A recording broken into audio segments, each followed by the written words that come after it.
Yung gusto niyo siyang i-keep or gusto niyo siyang i-eliminate. Or, no, pero I hope makatulong po kami sa inyo. Yes, and hindi naman po ito puro music theory. No, yun, sharing lang kung paano namin ginagawa sa pagsaserve. By the way, i-heads up ko lang din po kasi kaya naman hindi nyo sana, hindi naman ito music theories kasi baka po para sa inyong kaalaman, hindi po lahat ng members sa Sangad Music Ministry is musically inclined. What I'm trying to say is musically inclined, like nakapag-aral na, let's say, ng music, no? Hindi naman, and I'm so sure everyone is makaka-relate naman na hindi naman tayo lahat nakapag-aral ng music or something. So meron sa aming mga ilan na nakapag-aral ng music, yan kaming dalawa, dito siya, nag-graduate as music talaga. Pero karamihan sa Sangad Music Ministries, hindi naman talaga nag-graduate sa music. But, yun nga ang sinishare natin dito is, it's not necessary na kailangan mo graduate ng music para makapagbigay ka ng 100%. Yes. Sa service. Service. Yes. And let's start. Let's start. All about the boys.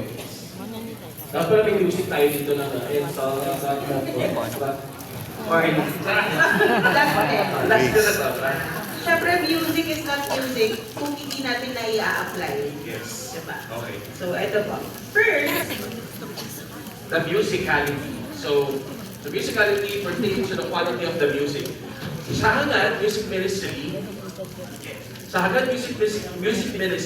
meron po kami tinatawag na C major 7. Are you familiar with C major 7? What is C major 7? It's a what? It's a chord. It's a chord, C major 7. Pero sa Hangad, ginamit namin siyang acronym, something like that. The C major 7. The C7s na tinatawag na ginagawa namin para mas maging efficient and effective ang aming ministry. So, first one is correct. correct. In terms of technique, notes, and words. So, unang-una po sa lahat, of course, it's very important, C major 7, na ang ginagawa natin from the very start, from the very beginning, we need to be correct. Sa pagkanta, sa notes, okay, hindi man tayo lahat nakakabasa ng notes, pero I'm so sure yung nagtuturo sa atin, magtuturo siya ng tama. Most likely, tinuturo niya yung tama. And then, it's our responsibility for na tanggapin natin siya ng tama rin. No? So, correct singing. So, importante po na inaaral natin yung pyesa. Although, mas maganda, of course, kung e-effort din tayo para malaman yung tungkol sa pyesa. Kung hindi po tayo nagpapasama ng notes, pero at least yung tamang tono, yung sequence ng kanta o yung form, saan ba tayo magsisimula? Diba? Chorus ba? Or verse? Or malakas pa ito agad, or dapat pa sa una, mahina lang ito, o malumanay bago ito mag-grow, o lumakas. Yes. At higit sa lahat, tama yung tono. Ano, yun nga, yung isa lang, kaya sabi ko na notes, no? At natatatama ang tono kasi kung kakanta tayo mali na agad, eh, wala na agad yung feel na agad. No? Okay? So, Next. next. Coach. Hello, Coach. Hindi ba siya? Next is confident. Next is confident. Okay. Confident with beautiful. With a heart, of course. So, It's the outcome of being correct. So, of course, kung nag-start tayo na tama, most likely kung tama na yung pagkanta natin, susunod na dyan ay dahil nag-practice naman na kami ng tama, alam naman namin yung gagawin natin. Dapat meron tayo Confidence. Ano ba yung mga sample situations na ipapalabas natin yung pagiging confident? O eto, gusto ko pong malaman kasi totoong nangyayari ito sa parish choirs eh. Eh kasi kami rin po, aside sa Hangad, nagsisilbi rin po kami sa kanya-kanya namin parang. meron din po kami kanya-kanya naming choir, aside from Hangad Music Ministry. So ganito, sino po dito yung nag-aral? Diba? Nag-aral tayo ng song. Pero pagdating, ang yabang natin, 4 voices ang kanta namin. Tapos kakanta na, di ba? Sino pa dito yung mga kumakanta ng may voicing pag kumakanta. Parang kanina, halos lahat naman eh, di ba? So, meron po sa atin dito, tatayo sa choir, pero kailangan katabi natin yung mga ka-section natin. Kasi, hindi po mawawala ako kapag hindi ko siya narinig. Sinong guilty doon? Hindi doon. Taas ang kamay. Pag hindi katabi yung ka-close nilang poste. Kailangan natin ito sa poste kasi di ba galing, pag nawala ito, nawawala ako. Pero pag narinig ko to, kaya ko naman. Kaya nasatawa ko. Pero hindi confident. Kasi nga, hindi ko confident. So, dapat aralin. Kaya mo sinabi na, yun yung outcome, yung sa correct, sa tamang tinatay. Okay po, so hindi na natin pahahabain less. Conveys a message. Okay, when we convey a message, words and music communicate meaning. Okay, now this third C from the C major 7, conveys a message, is very, very important sa Canadian Message. Hindi lang kami kumakanta for the sake ng kumanta. Hindi lang kami nagsaserve for the sake ng mag-serve. We make sure na pinapadala namin yung message while we sing. We make sure na nakakapagdasal through us yung mga tao na nasa simbahan with our music. It's very important na nakakapag-deliver tayo ng message. Most specifically, yung mga kinakanta natin sa loob ng simbahan ay words of God, maybe a psalm. No? So it's very important na ma-deliver natin siya ng tama at maintindihan ng mga nagsisimba yung yung mensahe ng Diyos na pinaparating through us. Yes. Hindi yung plain lang kakantahin. Parang, umawi kayo ng mag-awit sa Panginoong buti. Nakanta ko yung tono, yung tamang tono. Pero, naibigay mo ba yung tamang message? Tamang message o hindi. O yung hinihingi? So, ayun po. Pwede tayong mag-reflect sa bagay na yan at bago natin magkantahin sa ating kanya-kanya. Yeah, siguro ang isa pang way para makantan nyo, paano naman kami paano naman kami mag-convey ng message? So I guess it's very, very important for us, music ministers, na, for example, meron tayong aralin ng new song. It's very important for us na bago natin siya aralin ng tuldukin or ituro, especially for the conductors, no? It's very important na aralin muna natin ang text. Tungkol saan ba to? No? Ano ba yung pinapahiwatig nito? Kasi kung di natin, if we have no idea kung ano yung behind the watching story behind the text, behind the music, hindi lalabas ang message. Pero if it's clear sa isip natin kung ano ba yung pinapahiwatig ng song, doon magiging effective yung, doon tayo makakapag-convey ng message sa mga maninig pa. Next, 4 sa C major 7. Yes. Collaborative. Okay. We pray together while singing, strong bond with fellow members. We also relate with the congregation. Sino ba yan? Sino ba yan? Okay. We collaborate with each other. Importante po dito yung openness natin. Right? Kasi tayo po ay nag-work as a team. Sa isang Hindi tayo, pwede may nagsusolo sa kanta, pero lagi po tayong kumakanta as a group. Right? So, it's very important na meron tayong teamwork, open tayo sa isa't isa, sa mga suggestions, and right? We collaborate with each other. Hindi lang, this is yung in-explain ni Josan is inside the music ministry or inside your choir. Pero aside from the choir, we also collaborate. If you can notice na hindi lang naman choir ang bida. Hindi lang naman choir ang bida sa misa. Ang dami, no? Meron tayong mga lectors, meron tayong mga leaders, mga servers, no? So, other servers. So, we need to, of course, si Father. Nakalimutan natin si Father. Oo, no? Si Father, paano matutuloy yung misa? Paano matutuloy yung misa? Wala naman pala si Father. Okay. So, we need to be collaborative with all of them, with the whole community, with the whole church. Yes. Para mas Anong perfect example? naku, marami akong sample talaga. So, kunwari, ito na ang choir. Kakantahin mo yung sapagkat. Tapos, magsasagutan kayo ng commentator. Sapagkat, kakanta kayo ng sapagkat.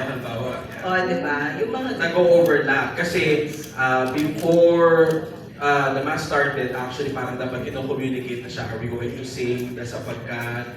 Or are we going to sing the verse of the Alleluia?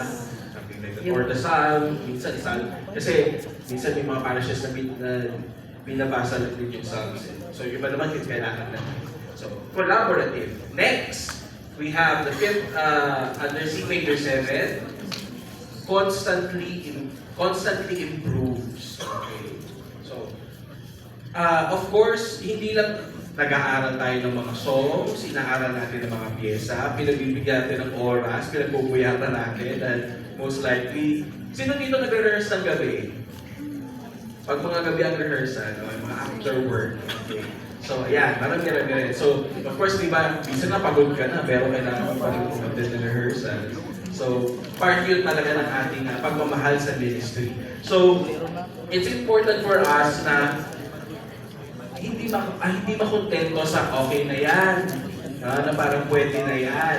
It's always, naniniwala, kasi ako personally naniniwala ako na, kaya nabanggit namin kanina ni Susan yung he who sings well prays twice. So, ako naniniwala ako na when it comes to service sa Diyos, sa Panginoon, it's very important na dapat we should eliminate that pwede na yan.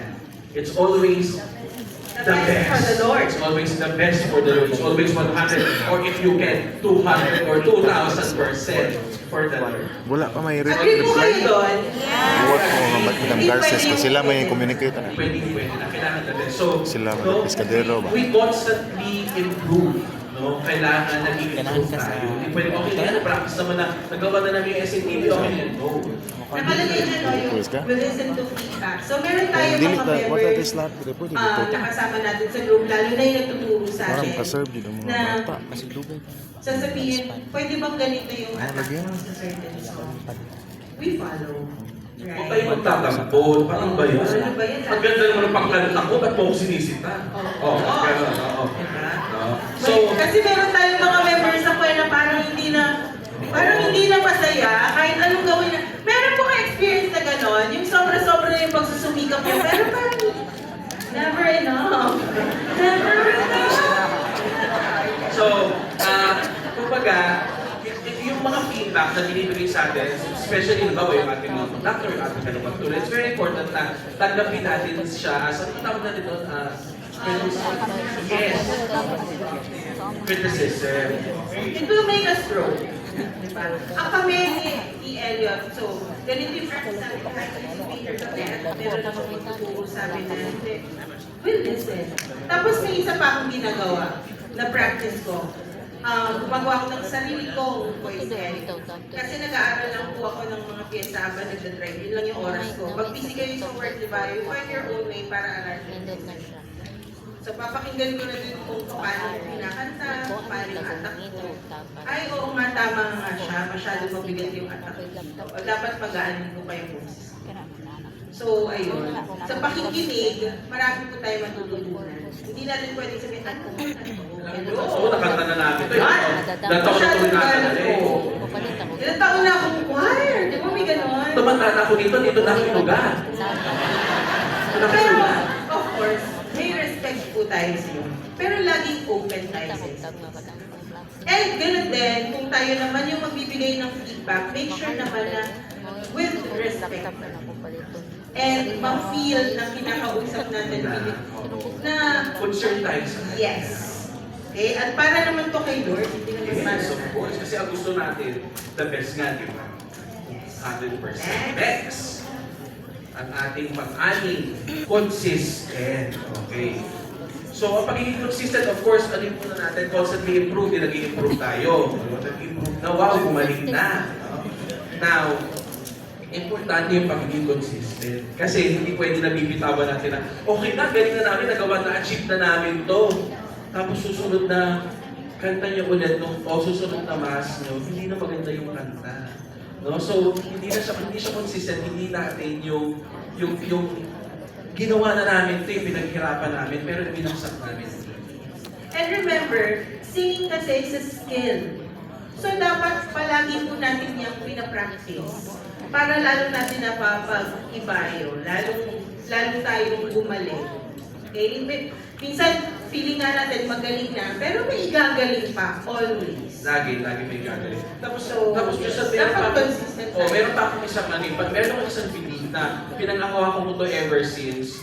Baka makatulong din sa inyo, especially sa mga, alam ko, bilang mga korista or mananganta sa mass, may mga tayo sa parang nahihiya tayo na, parang shy tayo, or parang bibiyatan kayo, parang medyo mataas. Parang medyo mataas yun. So, meron ako laging nasa isip ko na parang yung motto or something na kapag nagawa mo na once, nag-rehearse kayo, nagawa mo na siya isang beses, kaya mo na siyang gawin ulit.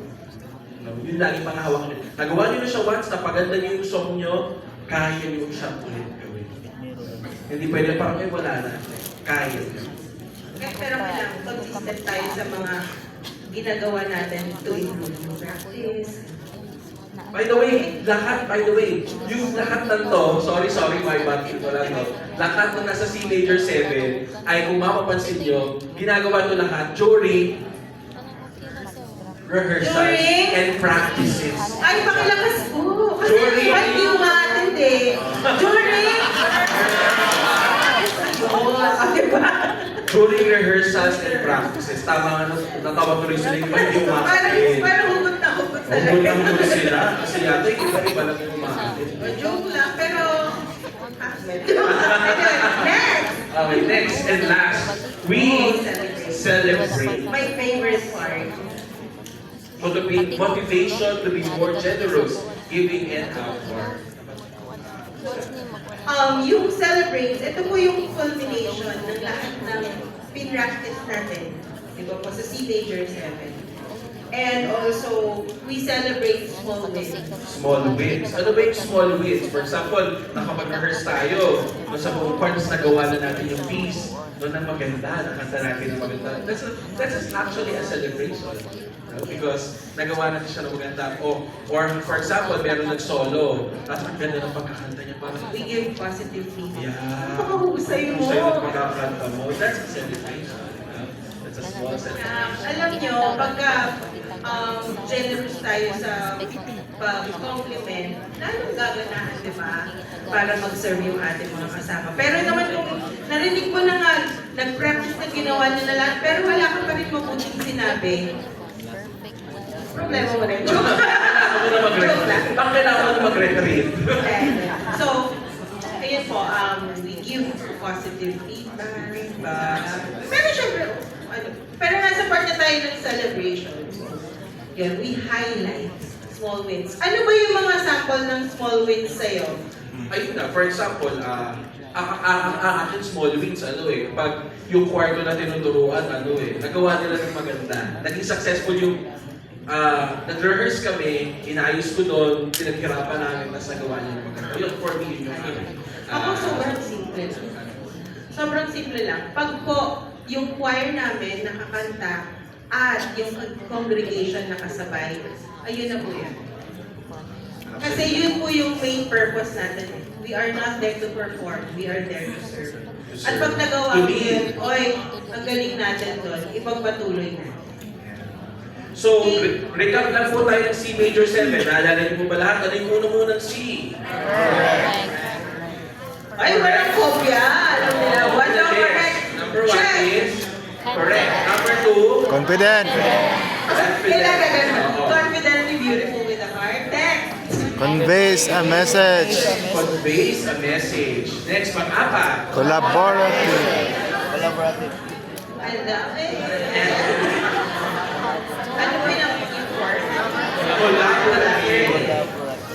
Pang-5. Constantly improve. 6. Consistent. And lastly, Yay! Palakpakan niyo naman po yung mga video. Walang kopya, pero natandaan niyo. Kasi may kopya po kayo. Mag-hi ka muna may video. Hello po! para lahat. Hello! May pala Shout out. Okay. So, Ay, hindi po po tapos. Live dyan. di pa po tapos sa, pero Live ano po to? Kasi, Ito yung susunod Ah, po na dili, part, video ni. gusto nyo to, I'm so sure. para ma-review Ay, Gusto ko. nyo to. So, dumako na po tayo sa susunod natin na parte, which is all about the voice. Vocal Sa care. vocal care naman. Ito naman yun. Medyo technical na tayo dito. Technicality sa pagkanta, tips and tricks. Sino po ba yung pinipicturean niyo sa amin? Yun yun. Okay, first. How to take care of your voice. Number one, I think. So, sino po yung laging may baon sa inyo ng mga water bottles? Good job kayo.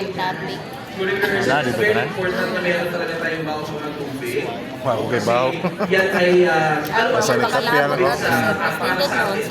It hydrates us and yung throat natin nakikita niya ng voice na avoid yung friction pag ginagamit natin whether we are singing or we are speaking. Kaya kailangan lagi tayo umiinom ng tubig. So ideally, it's 8 to ideally, it's 2 liters. yes, 2 liters. Pero basta inom lang ng inom and then pagka, while we are singing, pag gusto nyo uminom ng water, sip lang, huwag po yung sobra. Huwag naman yung parang nag-jogging. Tapos uminom. Oo, kasi mahirapan din po kayo kumanta pag sobra. Mag-blow kayo. Upload kayo at the same time maya mag-burp kayo. Paano pagkakanta, ihit niya yung last note ng pag-uwi. Mas nag-burp kayo, mas nalaman ko tabi nyo na adobo yung ulam. Okay, next! Okay, next.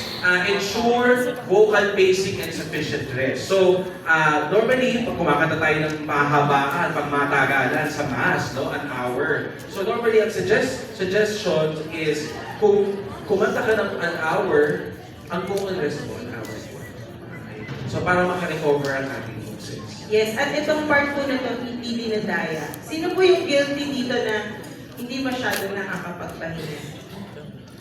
Meron po ba o lahat pinagpala na, hi, beauty rest ako, hello, at pagpatak ng tenderong na ako. May ganun po ba dito? Hindi eh, meron dyan, ang tagal na kumanta sa choir, after nun, hindi pa titigil. Kasi nakikipag-chikahan pa. Oo, oo. Sa choir nila. Kilala ko yan. Ano mo ba sa ito? Mamarites. Oh, so ayun po, gamitin natin yung ating boses. Basta, kinsay na buntis ka na ba? Conversation. Before and after singing, dapat Mag-practice mo. So usually kapag meron kayong service or may concert kayo, i-reserve nyo na yung energy. At hindi lang boses yung pinapahinga mo, katawan po Kasi ang ating instrumento, yung katawan natin. Ang ating instrumento is mainly kasama yung buong katawan, pero ang pinaka-main instrument natin is Voice. boses natin. So, kailangan natin pangalagay. Next is, do not abuse your voice. Paano ba natin naabuso ang boses natin, Josan? Yan, ako. Sobrang guilty yung malalakas tumawa dyan. Oo. Ano muna? Avoid throat clearing. Paano yan? Yan, ginagawa natin ngayon. So, pag-avoid po yan, ayawanin po yan. So, akala kasi natin normal lang siya, tapos lalo na pagkakanta tayo na parang meron tayong phlegm. And then parang, Yes. gagawin. Ano ba yung best na gagawin pag gano'n? Aside from clearing, yung throat clearing, ang best way na is mag-sip ng Sip. water. Yeah. Mag-sip. Instead na mag-clear kayo ng throat, mag-sip lang po ng Next, ano pa? Excessive coughing. Okay, yung matindi upo. Pag may upo kayo, Magpahinga na. kayo kumain. Pahinga na. Next, is screaming. Of course, bakit ka naman sisigaw? No, may magnanakaw ba? So, extensive loud talking. Ito, ang mga mahilig magmarites. No? Pag nasisermo na si Father, kasabay din ni Father. No? Okay, mag-chika-chika rin. Kung hindi pwede nyo na gamitin yung pahinga, nakikinig pa kayo ngayon. Chinichika nyo naman yung katabi nyo. Next, ano pa meron? Loud talking. Boisterous laughter. Ito po yung mga tao na kung tumawa, parang wala nang bukas. No? Talagang kung tumawa, abot lang. Masaya-masaya. Minsan guilty naman ako dyan, pero dapat ako guilty na lang. Kanila. Parang gano'n. Ito tatawa kayo na mag-days. Parang Gusto ko na Okay, alam niyo naman, sumama rin ako kayo. Okay, next is vocal frying. Ang vocal frying naman is Ay, tawang-tawa. Next na. 25 minutes, no? bibilisan na natin. Kulot kami yung Memory? memory card na 2 GB. Vocal frying is actually ginagawa ng Patay. pop singers na aral. Napay 9 gig. Okay pa. Yung mga pop singers tayo na gano'n. Pero, ginagawa nila dahil inaral nila. Pero sa ayun sa mas, we don't need it. I don't think so na kailangan natin siya. Next na tayo sa vocal care. Pang-apat natin is sing within your range. Ito na. It's very important. Ganyan, tinanong natin. Di ba, tinanong natin kung mayroong nag-SAT beside nyo. Okay. So, yung range ng sopranos ay... Sige. Bakit ba muna, may question ako, Susan. Bakit ba muna kailangan na alam natin ang vocal range natin? Question, alam mo ba ng lahat ng tao dito kung anong vocal range nila? Yes! Yes. Very good po yun. Kung hindi, eto, baka magkaroon kayo ng idea kung saan ba abot ang vocal range nyo. For sopranos, normally we do have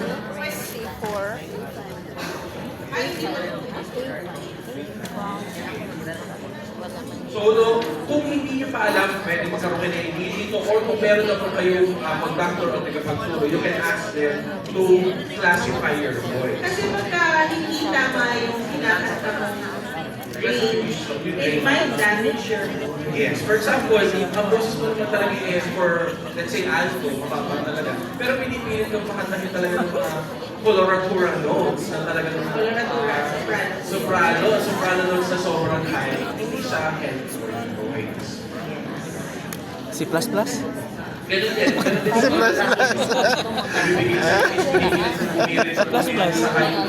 I think based on the Paano mo malalaman? Di ba, kami nga, robotics. C++, C minus plus.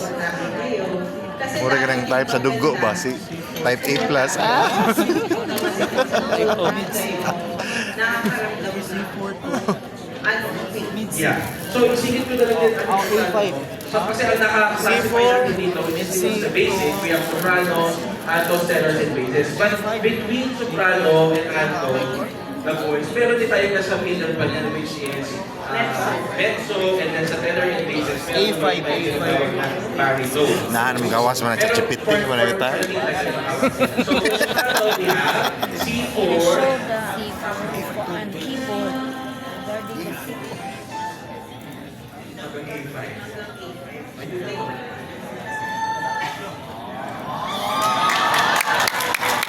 Pressure ako dito. Hindi ko alam yung set.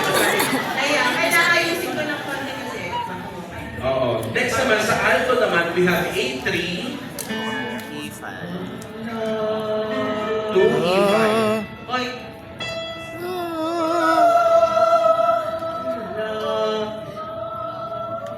Oh, inagano pa siya. Next naman, sa tenors naman, o sa range ng mga lalaki, we have, hindi ko makalit to. We have E3,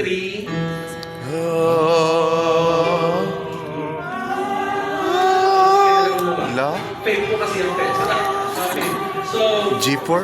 yun ang range for tenors. And sa basis Uy, naman, F4. we have Ano banda ulit? Grupo ulit mga. Ano sa ulit? So, at least, ito yung suggested na vocal range para sa sopranos, altos, tenors, and bass. Okay. Now, we go now sa tinatawag natin vocal warm-up. So, katulad ng mga athletes, no, hindi naman sila, for example, yung mga basketballista o nagba-volleyball, hindi naman sila agad sasalag na sa court para maglaro. Ano ginagawa mo na nila? Nag-warm up. Ganun din sa ating voice, sa ating boses. We need to we need to do warm-ups para maging ready yung boses natin bago tayo sumasama. So, suggested suggested vocalization or na pwede niyo pong ma-apply sa inyo. first one is the loop. Lo. Okay, para sa iba. So, it's exercise For your careful and relaxing. So, it's Pwede po natin Try gawin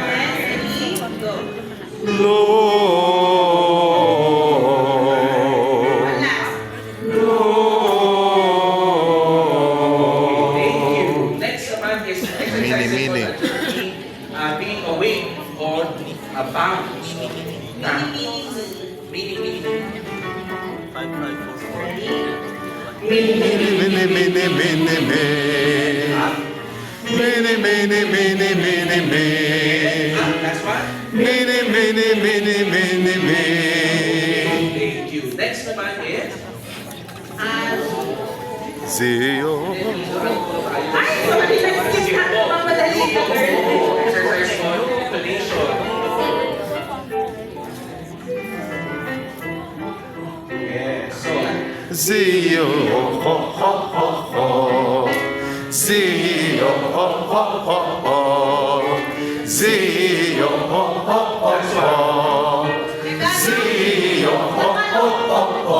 so it's a combination of legato and staccato, no? So, at least pareho siya madadaan. Next, we do have azo.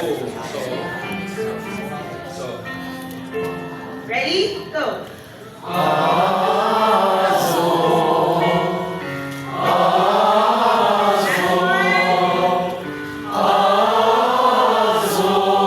thank you. Next is exercises on I love to intonation, sing. proper preparation, and hitting high notes. So this is an octave. Ready? I love to sing. I love to sing. Kantayin mo yung may hindi para I love to sing. Thank you. Next is Last one we have ZZ. So smooth attack octave, forward singing. So up and one more time. Yes. One last. Okay, thank you. Palakpakan naman natin ang sarili. Yay! Ganito na lang po. Pero na lang po may t-shirt na. Pero yung susunod nating activity is much more fun. Much more fun pa. Okay? So- And we will pass the, Papas muna namin ang mic sa aming mga host na nagkakarutan doon. Hi! magtrabaho na kayo. Trabaho din. Maraming pong salamat sa booth. Maraming salamat sa nakumapit